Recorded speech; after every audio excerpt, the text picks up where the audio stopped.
I talked a little ways back about creating an extension area for our chickens so that they could have access to unfrozen compost and sprouts, all sorts of nice things through the winter here in central New York State. Well, last night it was 13 degrees, and today we just finished the last bits of a very rough sketch, very simple sketch of a cattle panel high tunnel, an open-ended cattle panel high tunnel extended run. And so I thought I'd share some notes on how this is going to work so far, or how it's worked so far and what the plans are for it. The real key to the reasoning for this is that once we get into brutally cold, windy, deep snow, negative Fahrenheit temperatures, to have such a short distance, basically we'll need to keep this area open between the coop and here. And once they're into this space, no matter how hard it's raining, snowing, or how cold it is, they'll have access to what I suspect will be completely thawed and most likely piping hot compost throughout the whole winter. Since this was just finished literally 10 minutes ago, it remains to be seen how well it performs.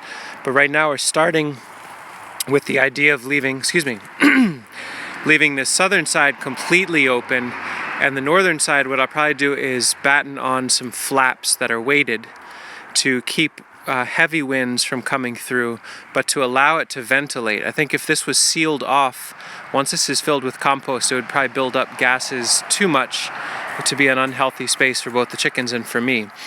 But right now, this is some compost I banked in here a few days ago. Made it deep enough that it was able to keep from freezing solid without cover. But now it's actually should start to really increase in temperature.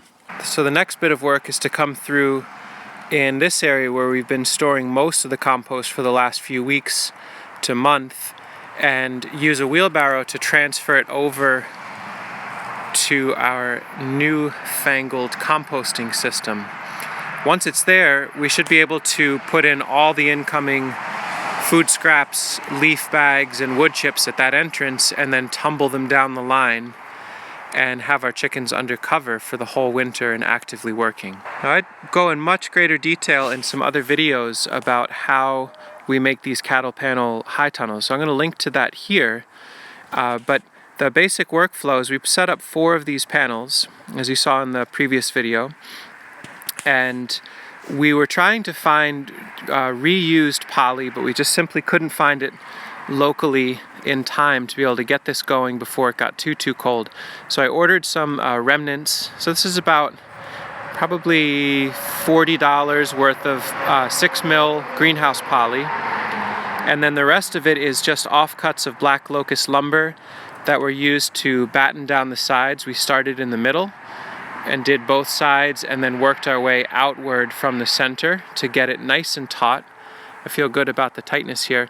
And the goal is, once we get into spring, let's say April, we should be able to undo all of these battens. They're all screwed down, store them, and then take this poly off and clean it and store it for the summer and leave this open.